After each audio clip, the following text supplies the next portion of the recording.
ਜਾ ਸ਼ਾਇਦ ਮੈਂ ਕਹਿਵਾਂ ਉਹਦੇ ਕੋਲ ਸੀ ਮੈਂ ਉਹਨੇ ਉਹਦਾ ਕਮਰਾ ਦੁਖਾ ਲਿਆ ਹੈ ਨੀ ਇਹ ਅੱਛੀ ਨੋਰਵੀਜਨ ਲੱਕੜੀ ਉਹਨੇ ਕਿਆ ਰਹਿਣਾ ਤਾਂ ਮੈਂ ਜਾ ਜਿੱਥੇ ਵੀ ਤੇਰੀ ਮਰਜ਼ੀ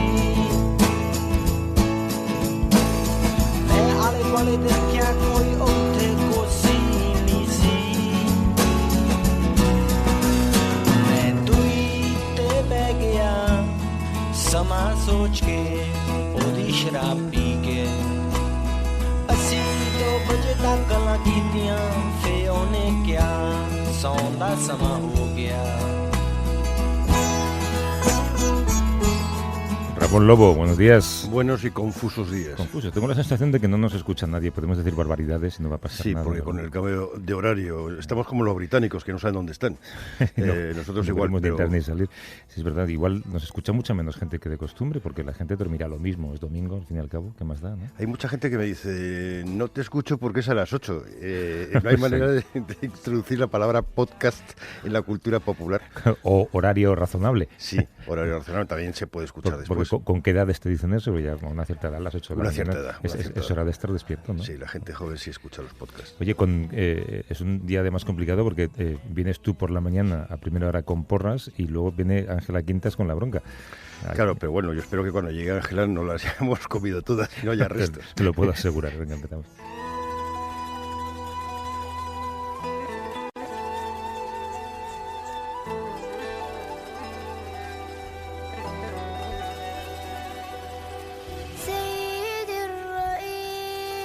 El viernes, Ramón, escribías un artículo en El País, decías la ley del más fuerte tiene un punto débil. ¿Cuál es el punto débil? ¿Te referías a alguien en especial? No, la ley del más fuerte tiene el problema que tienes que ser siempre el más fuerte, porque si dejas de serlo te ganan. Es mucho mejor la negociación y la paz. Hablamos de regalos para empoderar a Benjamín Netanyahu. De esto queremos conversar un poco en los próximos minutos, porque esta semana Estados Unidos ha reconocido la soberanía israelí sobre los Altos del Golán. Con este gesto se convierte en el primer país en reconocer una soberanía sobre un territorio arrebatado a Siria en 1967. Yo creo que no le hemos dado a esta decisión de Trump la importancia que se merece. Sí, además explica mucho del estilo de gobernar de este hombre, porque allí hay una misión de Naciones Unidas cuyo mandato ha sido prorrogado hace poco y con el voto de Estados Unidos. Ahora, ¿qué pasa con esa misión? Israel ya se había anexionado los Altos hace mucho tiempo y Netanyahu, cuando regresó ahora a la Casa Blanca con el papel de que Estados Unidos reconocía la soberanía israelí, claro, se llevó la sorpresa que en Israel nadie estaba hablando de esto, porque eso ya se da por descontado. Están hablando de Gaza, de la marcha del retorno, que ha habido 4 muertos, por cierto, y estaba un poco enfadado. Es un regalo de Trump para que Netanyahu gane las elecciones. Y Netanyahu ha aprovechado a Trump para conseguir ese beneficio. Siria y Rusia han condenado la decisión de Estados Unidos, que, recordamos siempre en este programa, contradice las decisiones y las declaraciones de la ONU.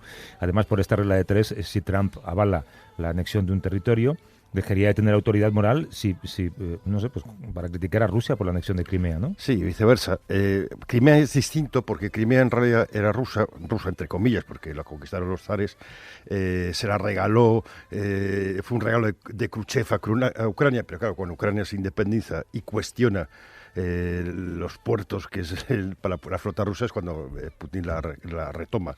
Esto es un territorio que era de Siria, que es muy importante por el agua y porque hay una visión, es una meseta que hay una visión sobre todo del norte de Israel, sí. y no ha sido nunca israelí. Es un giro en la política exterior norteamericana que esconde muchos intereses. Queríamos hablar de la importancia que tienen los Altos del Golán y se lo vamos a preguntar a Bichara Kader, que es profesor emérito en la Universidad de Lovaina y fundador del Centro de Estudios e Investigaciones sobre el Mundo Árabe. Hace un par de años tuvimos un diálogo con él que fue delicioso en este programa. Nos habla desde Lovaina. ¿Cómo estás, Bichara? Buenos días. Buenos días.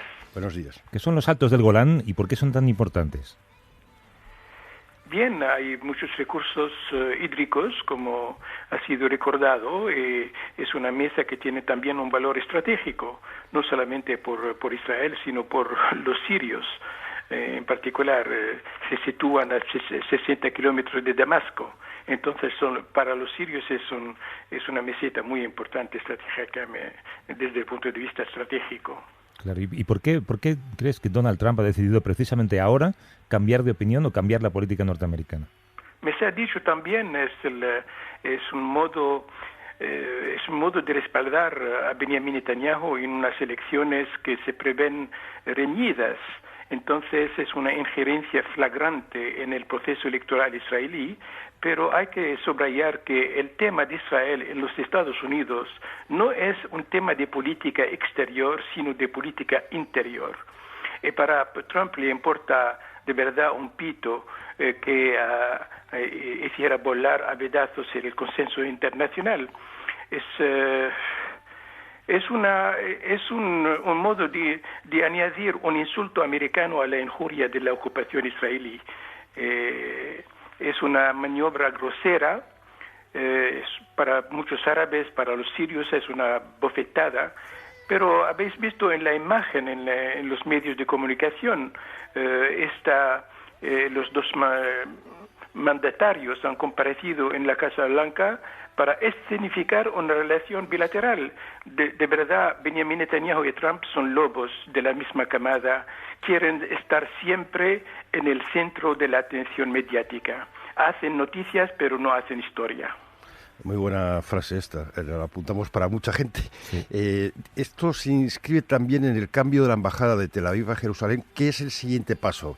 ¿Están tratando quizás de tentar la opinión pública internacional y árabe para más adelante, quizás años, anexionarse Cisjordania?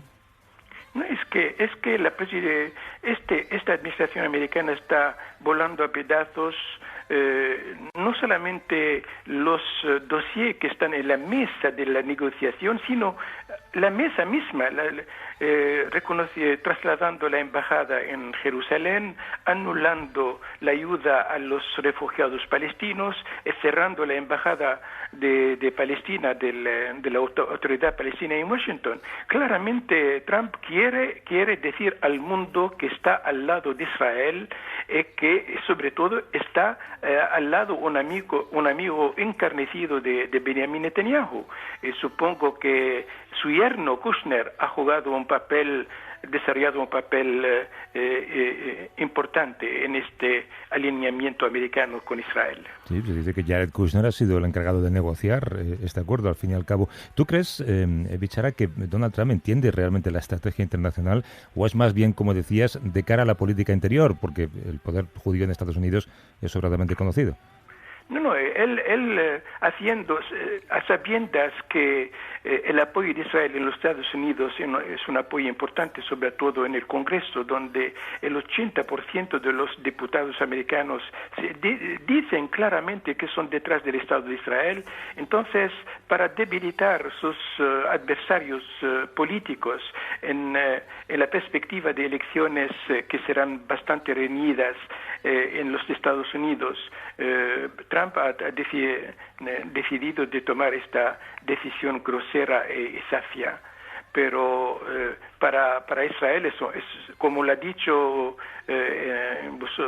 ustedes, para Israel es un regalo. Benjamin Netanyahu está desterrando el argumento bíblico. Es algo increíble, diciendo en una declaración que hay sinagogas espléndidas en la meseta del Golán. Entonces es un derecho de Israel de ocupar esta meseta. Y dice también que es un territorio arrebatado a Siria después de una guerra justa de autodefensa. Entonces es normal que no devolvieran esta tierra. Añade que tiene agua para Israel, pero el agua es necesaria para todos, para Jordania, para los palestinos que sufren de una escasez de agua, porque el agua en los territorios ocupados está totalmente explotada por Israel. Claro, es tremendo pensar que cualquiera puede invadir un país o invadir un territorio y luego calificarlo como autodefensa. ¿Tú anticipas, Bichara, un crecimiento de la tensión en esa zona, de los enfrentamientos quizá? No, de verdad, el régimen de Siria dice que es una bofetada más, anuncia resistencia, pero usted sabe que Siria está diezmada y que no tiene medios para resistir, mientras están haciendo de Irán el espantapájaros diciendo que reconociendo la soberanía de Israel sobre la meseta es un modo de alejar al enemigo iraní del territorio de Israel. Pero usted sabe que la meseta ha sido anexionada y que Israel tiene una total autoridad militar sobre esta meseta. Entonces es un argumento falaz, pero necesitan los israelíes como los americanos siempre pretextos para presentar el asunto como un asunto de autodefensa para asegurar la seguridad del Estado de Israel. Pero los pueblos árabes ven en esta decisión también una enésima humillación. Yo veo, leyendo los diarios árabes, que hay una ira verdadera que está hirviendo entre los árabes, pero los regímenes desgraciadamente están petrificados, arrimados, muchos de ellos arrimados a Estados Unidos para su propia seguridad. Unos, hay que decirlo, a regañadientes, pero muchos otros a pies juntillas. Bechara Kader, profesor emérito en la Universidad de Lovaina y fundador del Centro de Estudios e Investigaciones sobre el Mundo Árabe. Le agradezco mucho el diálogo desde Lovaina.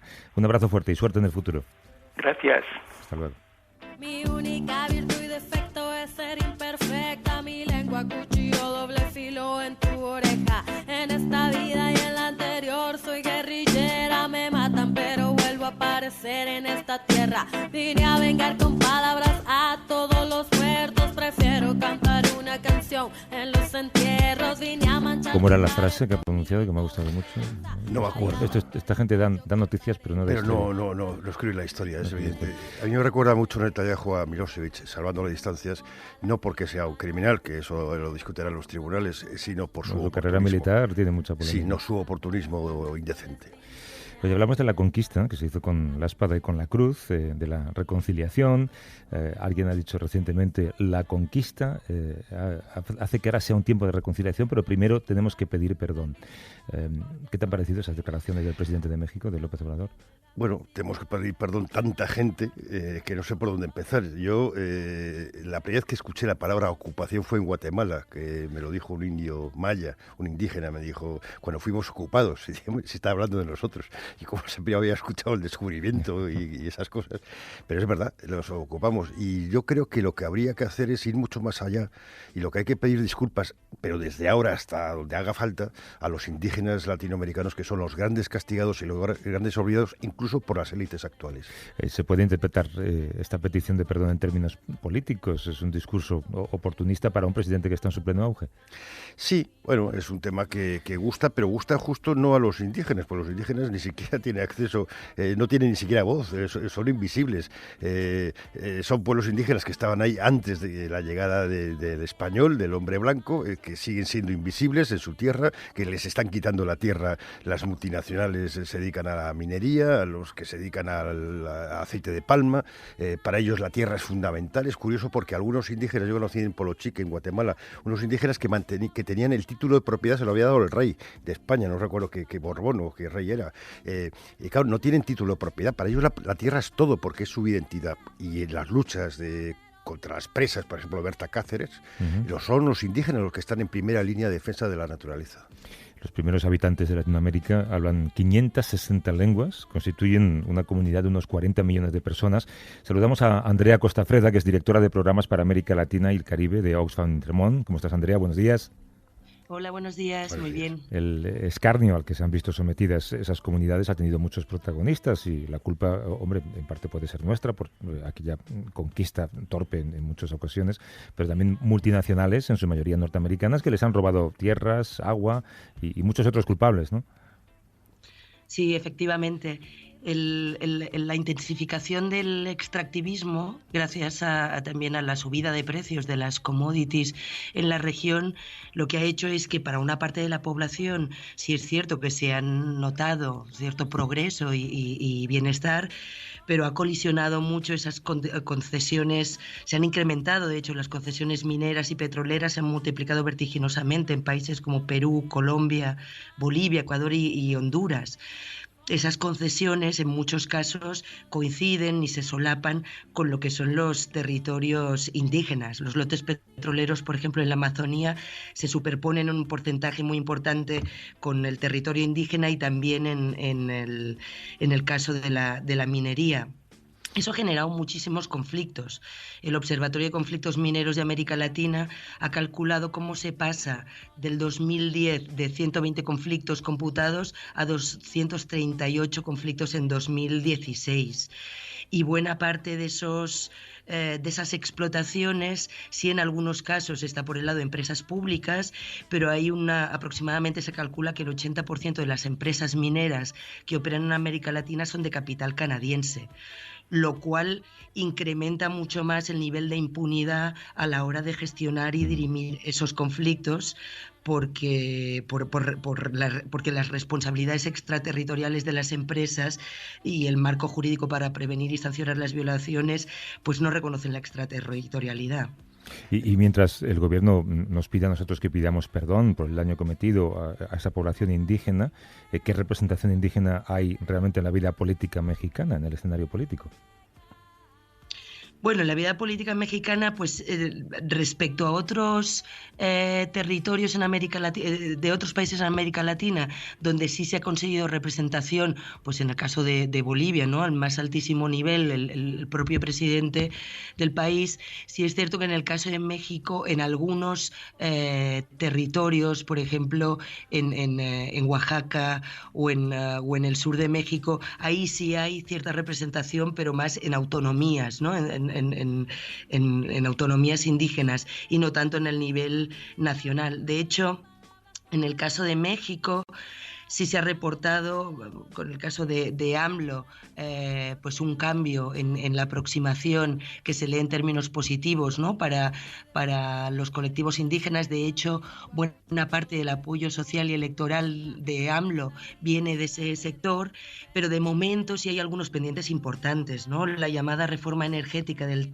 2013-14 en México declara de utilidad pública y de actividad económica preferente y de interés social de orden público toda aquella obra relacionada con la extracción de recursos naturales y la producción de energía, con lo cual ya genera una serie de privilegios y rebaja ciertos estándares a la hora de lidiar con conflictos territoriales y garantizar pues ciertos derechos humanos, ¿no? de las colectividades indígenas. Aparte de la reacción que ha habido en España, que en unos casos ha sido de nacionalismo bastante casposo, nacer indígena en América Latina es casi nacer pobre, sin acceso a la educación, porque cuando no hay alimentación, no hay posibilidades de tener un trabajo, la educación es más complicada. Hablábamos antes de la cantidad de idiomas que se hablan y la dificultad de entrar a los mercados. Luego vi el otro día leí un informe que hablaba que en los próximos 10 años se calcula que la mitad de la población indígena pasará a ciudades, donde todavía es peor. Efectivamente. Esa bonanza de la que os hablaba, relacionado con el boom de las commodities en América Latina, se ha distribuido de forma muy desigual en general y especialmente también para las poblaciones y los pueblos indígenas.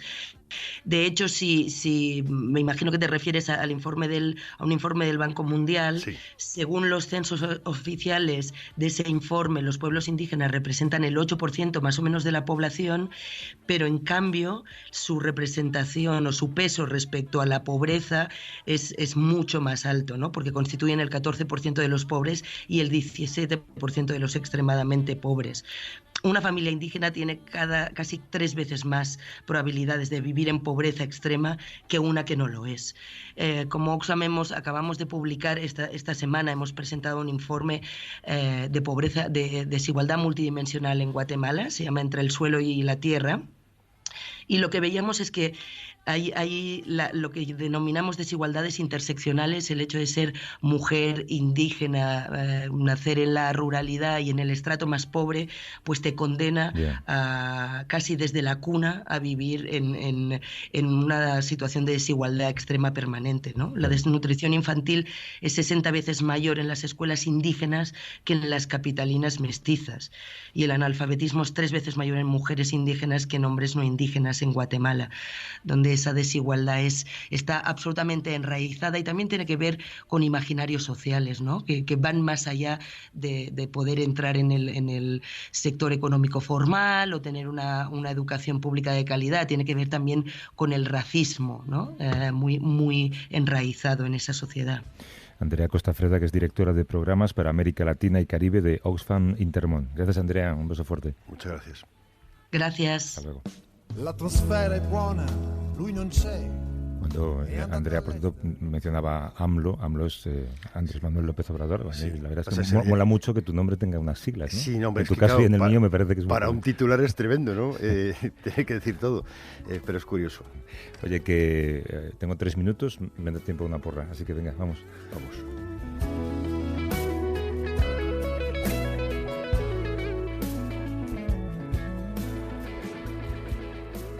A vivir que son 2 días. Javier del Pino.